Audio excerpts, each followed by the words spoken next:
Olá, bom dia.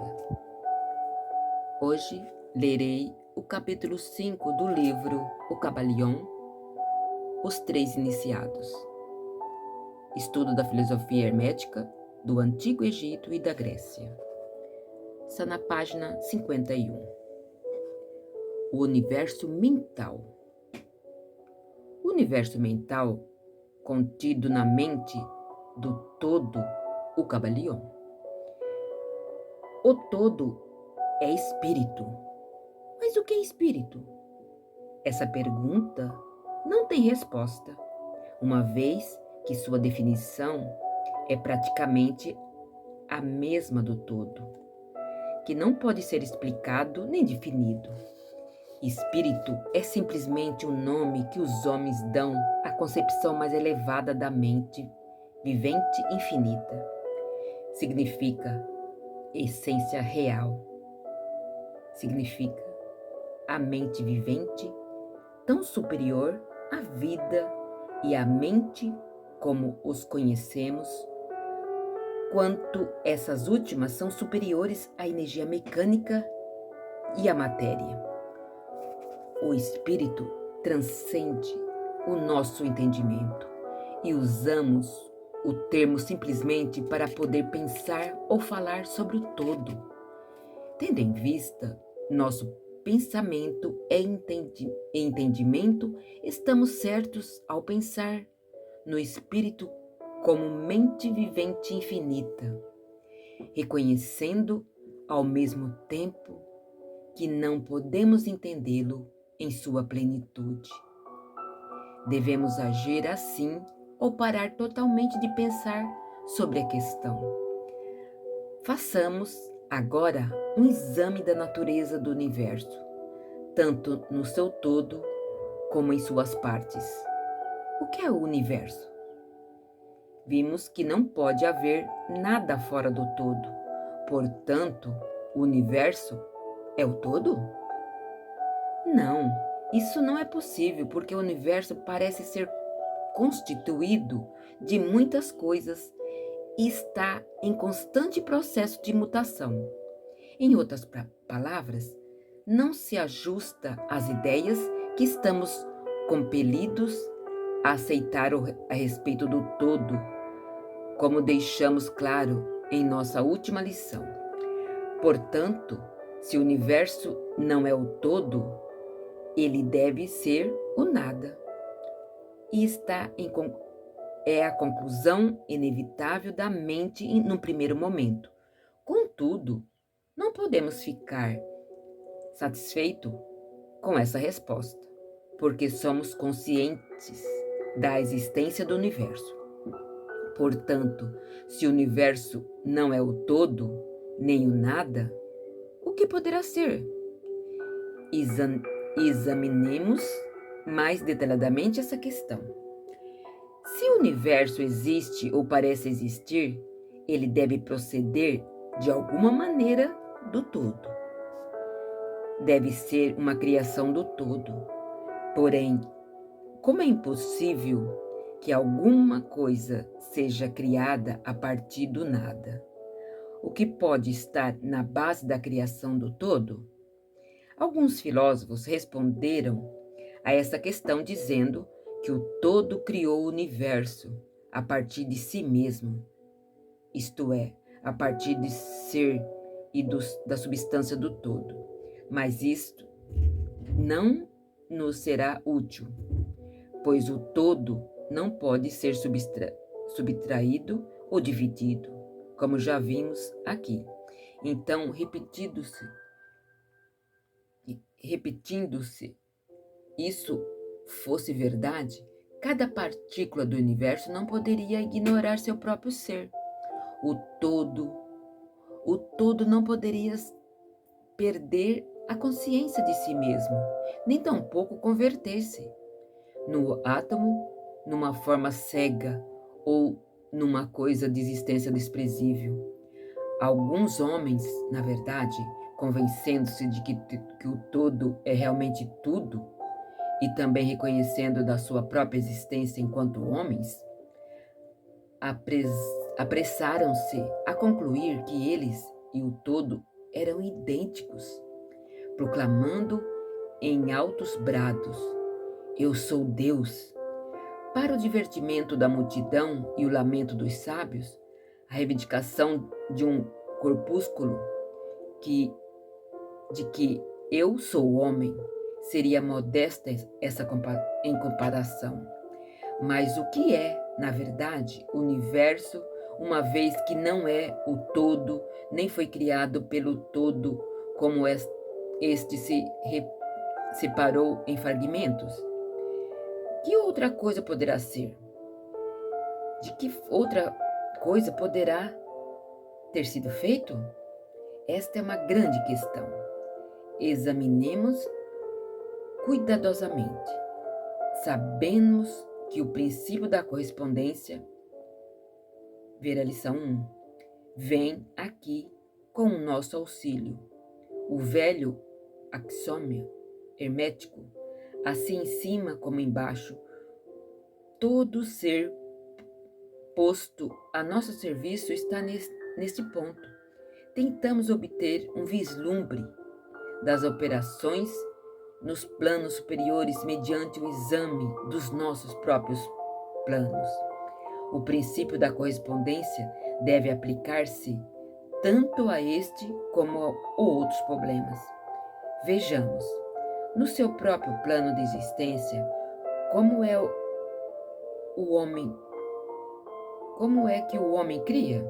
Bem, em primeiro lugar, ele pode ficar fazendo algumas coisas a partir de materiais externos, mas isto de nada servirá, pois não há materiais fora do todo, com os quais possa criar. Bem, em segundo lugar, o homem precisa ou reproduzir uma espécie pelo processo de geração de uma multiplicação pessoal obtida transferindo-se a parte da sua substância e de sua prole.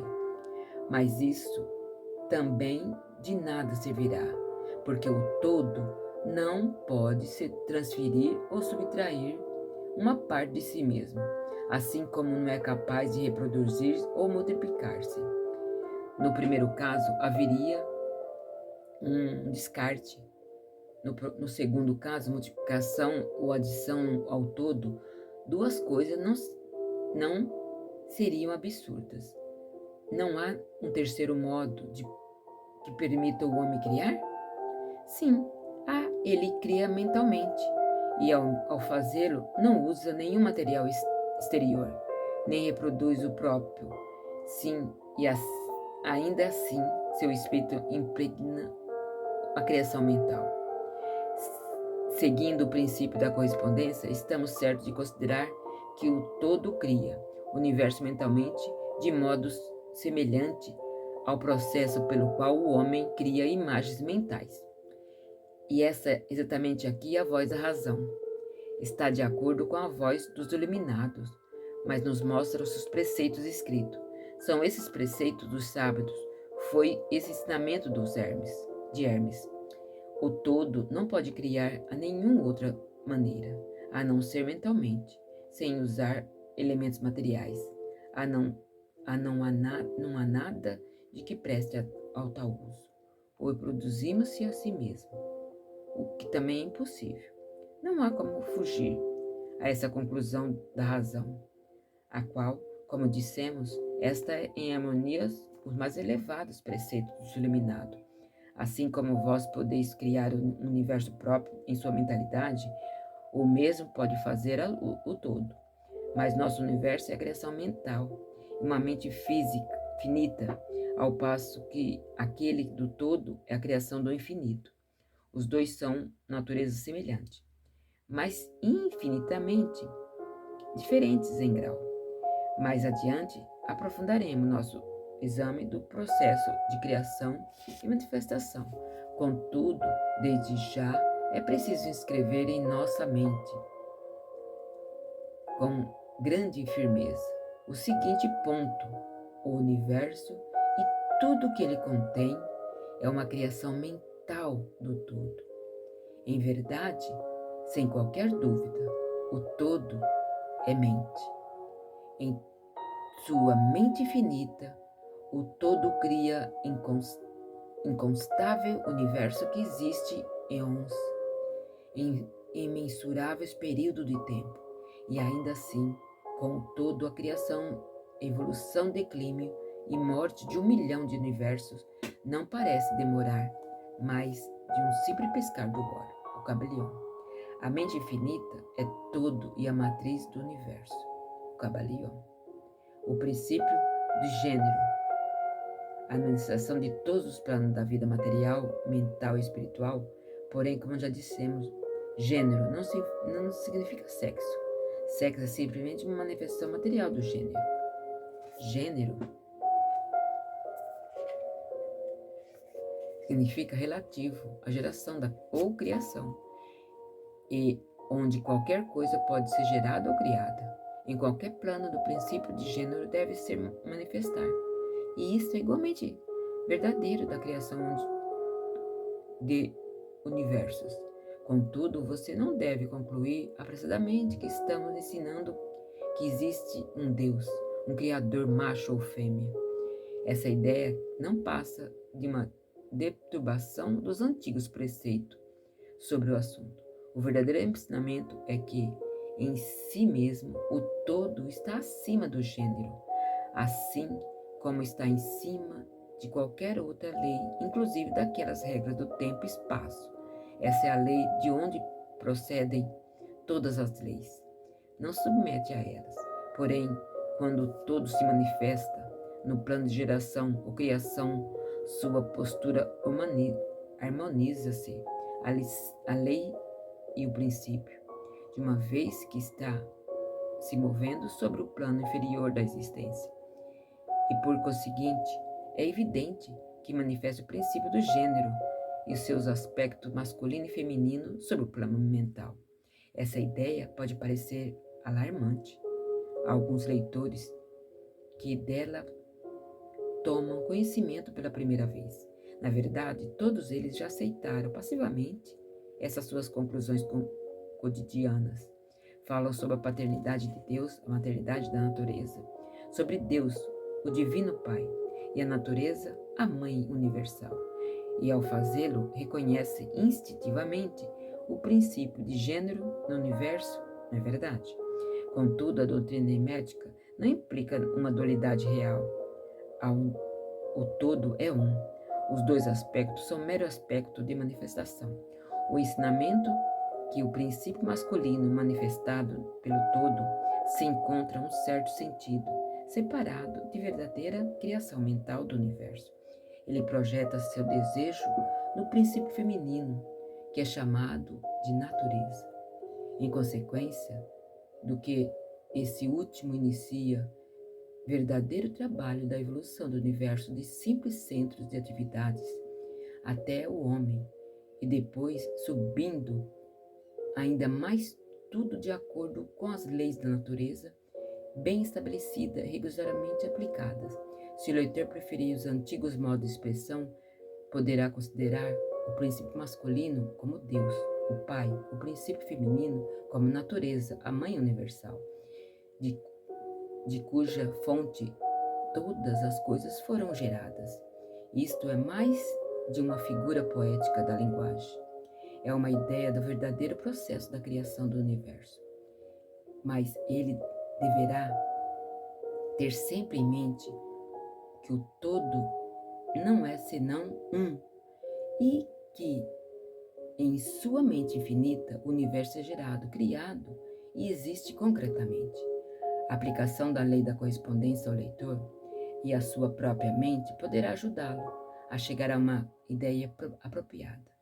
Sabe-se que, em certo sentido, aquilo que uma pessoa chama de eu permanece a parte testemunha da criação e imagens mentais, em sua própria mente. A parte de sua mente que se realiza a geração mental pode ser chamada de mim, para distinguir o eu, que permanece para testemunha e examina os pensamentos, a imagem do mim. Não devemos nos esquecer que, assim que em cima como embaixo, nem que os fenômenos de um plano podem ser empregados na solução dos enigmas de planos superiores ou inferiores. Será estranho que o leitor, a criança, sinta reverência instinta pelo todo, sentimento chamado de religião. Esse respeito de referência pela mente pai?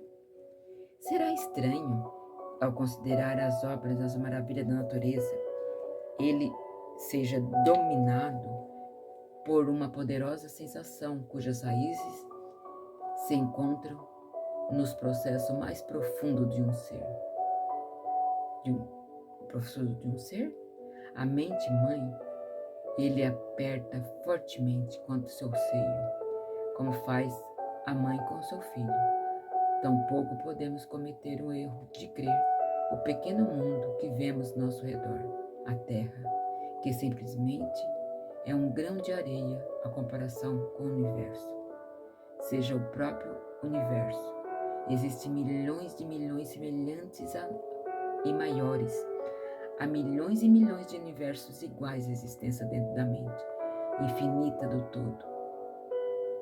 E mesmo no nosso pequeno sistema solar, há regiões e planos de vida mais elevados que os nossos e entes, em comparação aos quais nós, míseros mortais, somos como viscosas formas de vida que vivem no leito do oceano, comparados ao homem. Há seres com poderes de qualidades muito superiores aos do homem.